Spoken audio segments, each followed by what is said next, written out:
ಕರ್ನಾಟಕದ number 1 PU college Excel PU college Guruvayanakere. ಅದೇ madam, ನಿನ್ನ ಬಾಗಲಕೋಟೆಯಲ್ಲಿ ಬುದ್ಧಿಮಾಂದ್ಯ ಬಾಲಕನ ಮೇಲೆ ಕ್ರೌರ್ಯ ಅದು ಕಣ್ಣಿಗೆ ಕಾರದ ಕೂಡಿ ಎರಚಿ ಏನೋ ಹಲ್ಲೆ ಮಾಡಿದ್ದಾರೆ. ಹೌದು, ನಿನ್ನೆ ನನಗೆ ಈ ವಿಷಯ ತಿಳಿದ ತಕ್ಷಣ ಭಾಳಷ್ಟು ಅಮಾನುಷ ಒಂದು ಘಟನೆ ನಡೆದಿದೆ. ಒಳ್ಳೆ ಮಕ್ಕಳನ್ನು ಹೊಡೆದ್ರೆ ಅದೊಂದು ಅಪರಾಧ ಅಂತ ಹೇಳಿ ನಾವು ಶಿಕ್ಷೆಗೆ ಗುರಿ ಮಾಡ್ತೀವಿ. ಅಂಥದ್ರಲ್ಲಿ ಬುದ್ಧಿಮಾಂದ್ಯ ಮಕ್ಕಳಿಗೆ ಈ ರೀತಿ ಟಾರ್ಚರ್ ಕೊಡೋದು, ಒಂದು ಸಿದ್ಧಿ ಶಿಕ್ಷಣ ಸಂಸ್ಥೆ ಅಂತ ಬಾಗಲಕೋಟೆಯಲ್ಲಿ ಇಲ್ಲೀಗಲ್ ಆಗಿ ನಮ್ಮ ಸರ್ಕಾರದ ಯಾವುದೇ ಒಂದು ಪರ್ಮಿಷನ್ ತೆಗೆದುಕೊಳ್ಳದೆ, ನಮ್ಮ ಇಲಾಖೆಯ ಪರ್ಮಿಷನ್ ತೆಗೆದುಕೊಳ್ಳದೆ ಶುರು ಮಾಡಿದ್ದಾರೆ. ಅದರಲ್ಲೂ ನಿನ್ನೆ 16 ವರ್ಷದ ಒಬ್ಬ ಬಾಲಕ ರಾಠೋಡ್ ಅನ್ನೋರನ್ನ ಭಾಳಷ್ಟು ಅಮಾನವೀಯ ಅಂತ ಹೇಳಲಿಕ್ಕೆ ಬಯಸ್ತೇನೆ.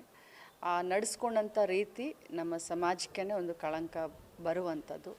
ಅದರಲ್ಲೂ ಇಂಥ ಘಟನೆಗಳಿಂದ ಏನಾಗುತ್ತೆ ಅಂದರೆ ನಮಗೂ ಕೂಡ ಮುಜುಗರ ಆಗುತ್ತೆ. ಆದರೆ ತತ್ಕ್ಷಣ ನಮ್ಮ ಮಕ್ಕಳ ರಕ್ಷಣಾ ಅಧಿಕಾರಿಗಳನ್ನು ನಾನು ಕಳಿಸ್ಕೊಟ್ಟಿದ್ದೀನಿ, ನಮ್ಮ ಡಿ ಅವರನ್ನು ಅಲ್ಲಿ ಕಳಿಸ್ಕೊಟ್ಟಿದ್ದೀನಿ. ಸಂಬಂಧಪಟ್ಟಂಥ ನಮ್ಮ ಸಿದ್ಧಾರ್ಥ ಅಂತ SP ಅವರಿದ್ದಾರೆ, ಅವ್ರ ಹತ್ರ DC ಅವ್ರ ಹತ್ರ ಮಾತಾಡಿದ್ದೀನಿ ಮತ್ತು ಇಮಿಡಿಯೇಟಾಗಿ ಅದನ್ನು ಮುಚ್ಚಿಸುವಂಥ ಎಲ್ಲ ಕ್ರಮವನ್ನು ತೆಗೆದುಕೊಂಡಿದ್ದೀನಿ.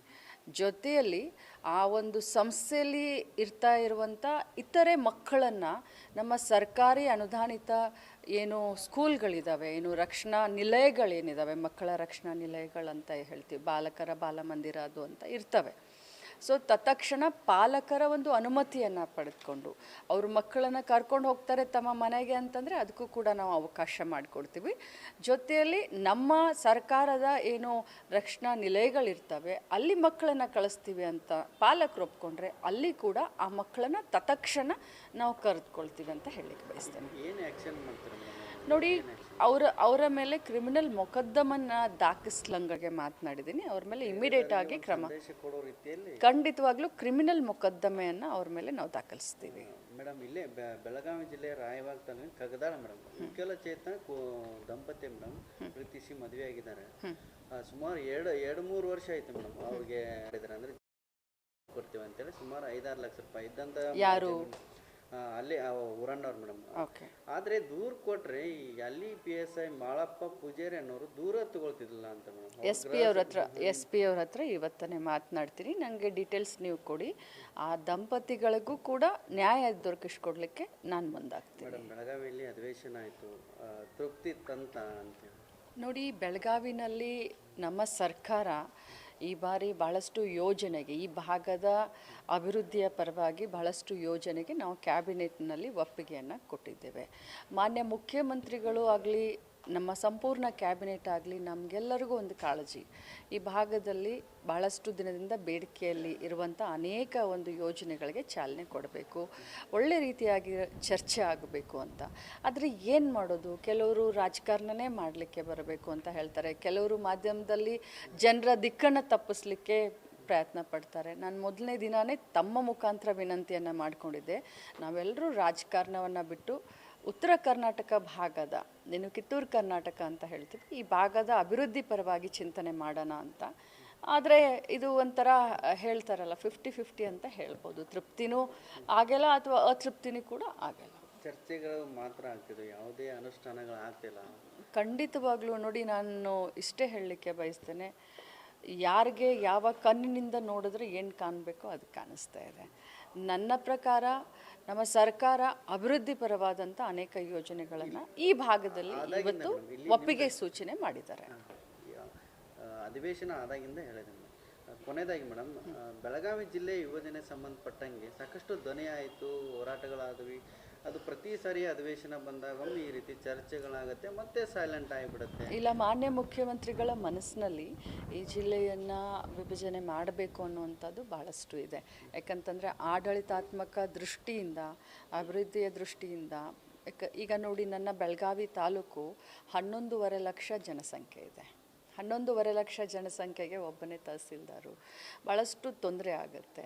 ಅದೇ ರೀತಿ ನಮ್ಮ ಜಿಲ್ಲೆ 18 ಕ್ಷೇತ್ರ ಮತ್ತು ಎಷ್ಟು ತಾಲೂಕು, 14-15 ತಾಲೂಕುಗಳಿದ್ದಾವೆ.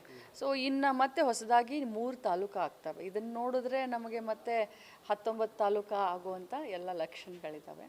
ಮಾನ್ಯ ಮುಖ್ಯಮಂತ್ರಿಗಳಿಗೆ 2 ಇಲ್ಲ 3 ಮಾಡಬೇಕನ್ನುವಂಥದ್ದು ಭಾಳಷ್ಟು ಇದಿತ್ತು.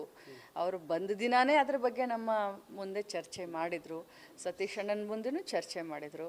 ಆದರೆ ಏನಾಯಿತು ಅಂದರೆ ಎಲ್ಲರೂ ನಿಯೋಗ ತೆಗೆದುಕೊಂಡು ಬರೋಕ್ಕೆ ಸ್ಟಾರ್ಟ್ ಮಾಡಿದ್ರು. ನಮ್ಮ ಜಿಲ್ಲೆ ಆಗಬೇಕು ಅದು ಸಹಜ, ಎಲ್ಲರಿಗೂ ಕೂಡ ಆಸೆ ಇರುತ್ತೆ, ಎಲ್ಲರಿಗೂ ತಮ್ಮ ತಮ್ಮ ಜಿಲ್ಲೆ ಆಗಬೇಕು ಅಂತ. ಆದರೆ ಅಳದು ತೂಗಿ ಮಾಡೋಣ ಅಂತ ಸದ್ಯಕ್ಕೆ ವಿಚಾರ ಮಾಡ್ತಾ ಇದ್ದಾರೆ. ಅವರು ಬಂದ ದಿನಾನೇ ಹೇಳಿದ್ದು ಮಾಡೋಣ ಅಂತ, ಆ ಮನಸ್ಸಿನಿಂದನೇ ಬಂದಿದ್ರು. ಈ ಬಾರಿ ಅನೌನ್ಸ್ ಮಾಡೋಣ ಅಂತ ಮನಸ್ಸಿನಿಂದನೇ ಬಂದಿದ್ರು. ಎಲ್ಲರನ್ನೂ ಕರೆದು ಮಾತಾಡೋಣ ಅಂತಲೇ ಹೇಳಿದರು. ಬಟ್ ಬಹಳಷ್ಟು ಜನ ನಿಯೋಗವನ್ನು ತೆಗೆದುಕೊಂಡು ಬಂದಾಗ ಅದ್ರ ಬಗ್ಗೆ ಇನ್ನೂ ಚಿಂತನೆಯನ್ನು ಮಾಡ್ತಾ ಇದ್ದಾರೆ. ಮೇಡಮ್, ಈಗ ಗೃಹಲಕ್ಷ್ಮಿ ಹಣದ ವಿಚಾರಕ್ಕೆ ಸಂಬಂಧಪಟ್ಟಂಗೆ ಸತ್ತವರ ಅಕೌಂಟಿಗೆ ಕೂಡ ಹಣ ಹೋಗ್ತಾ ಇದೆ, ಅದನ್ನು ವಾಪಸ್ ಪಡಿಬೇಕಾದ್ರೆ ಇಲಾಖೆ ಏನು ಮಾಡೋ ಅಂತೇಳಿ ಈಗಾಗಲೇ ಇಲಾಖೆ ನಮ್ಮ CS ಅವರ ಒಂದು ಅಧ್ಯಕ್ಷತೆಯಲ್ಲಿ ಇಲಾಖೆ ಈಗಾಗಲೇ ಮೀಟಿಂಗನ್ನು 2 ಬಾರಿ ಮಾಡಿದೆ. ಸ್ವಲ್ಪ ಜನ ಅಂದರೆ ತೀರ್ಕೊಂಡವ್ರ ಮೇಲೆ ಅಂಥವ್ರಿಗೂ ಕೂಡ ಗೃಹಲಕ್ಷ್ಮಿ, ಯಾಕಂತಂದರೆ ಅದು ನಮಗೆ ಗೊತ್ತಾಗೋದಲ್ಲ ಇಮಿಡಿಯೇಟಾಗಿ. ಆದರೆ ಈಗ ಒಂದು ಸಾಫ್ಟ್ವೇರ್ ಇದೆ, ಆ ಸಾಫ್ಟ್ವೇರನ್ನು ನಾವು ಅದಕ್ಕೆ ಅಳವಡಿಕೆ ಮಾಡಿದ್ದೀವಿ. ಅದರಿಂದ ಮರಣ ಪ್ರಮಾಣ ಪತ್ರ ಆಗಲಿ ಅಥವಾ ನಮ್ಮ ಅಂಗನವಾಡಿ ಟೀಚರ್ಗಳು ಐಡೆಂಟಿಫೈ ಮಾಡ್ತಾರೆ. ಸೊ ಹೀಗಾಗಿ ಅದನ್ನು ಈಗಾಗಲೇ ತಡೆದಿದ್ದೀವಿ. 1 ತಿಂಗಳು ಹೋಯಿತು, ನಾನು ಅದನ್ನು ಹೇಳಲಿಕ್ಕೆ ಬಯಸ್ತೇನೆ. ಬಟ್ ಅದನ್ನು ರಿಕವರ್ ಮಾಡಬೇಕು ಅನ್ನುವಂಥದ್ದು ಹೊಣೆಗಾರಿಕೆಯನ್ನು ಕೂಡ ಕೆಲವು ಬ್ಯಾಂಕ್ಗಳಿಗೆ ನಾವು ಹಾಕಿದ್ದೀವಿ. CS ಅವರು ಈಗಾಗಲೇ ಅವರಿಗೆ ನೋಟಿಸನ್ನು ಕೊಟ್ಟಿದ್ದಾರೆ ಆ ಬ್ಯಾಂಕ್ಗಳಿಗೆ, ಮತ್ತು ಲೆಟರನ್ನು ಕೂಡ ಬರೆದಿದ್ದಾರೆ. ಗೃಹಲಕ್ಷ್ಮಿಯರಿಗೆ ಶುಭ ಸುದ್ದಿ ಸಿಗುತ್ತಾ? ಈಗಾಗಲೇ 24ನೇ ಕಂತು, ನಾನು ಯಾವಾಗಿದ್ರೂ ಹೇಳ್ತೀನಿ ಕಂತು ಅಂತ ಹೇಳ್ತೀನಿ, ತಿಂಗಳ ಹೆಸರನ್ನು ಜಾಸ್ತಿ ಹೇಳೋದಿಲ್ಲ. ಸೊ 24ನೇ ಕಂತನ್ನು ಈಗಾಗಲೇ ಫೈನಾನ್ಸ್ ಡಿಪಾರ್ಟ್ಮೆಂಟ್ ಅವರು ನಮಗೆ ಕೊಟ್ಟಿದ್ದಾರೆ. ಸೋಮವಾರದಿಂದ ಮುಂದಿನ ಶನಿವಾರದ ಒಳಗಡೆ 24ನೇ ಕಂತು ಬಿಡುಗಡೆ ಆಗುತ್ತೆ. ಮೇಡಮ್, ನಾಯಕತ್ವ ಬದಲಾವಣೆ ಆಗುತ್ತೆ ಅಥವಾ ಸಚಿವ ಸಂಪುಟ ವಿಸ್ತರಣೆ ಆಗುತ್ತೆ? ಅದು 2 ಬಗ್ಗೆನೂ ನನಗೆ ಗೊತ್ತಿಲ್ಲ.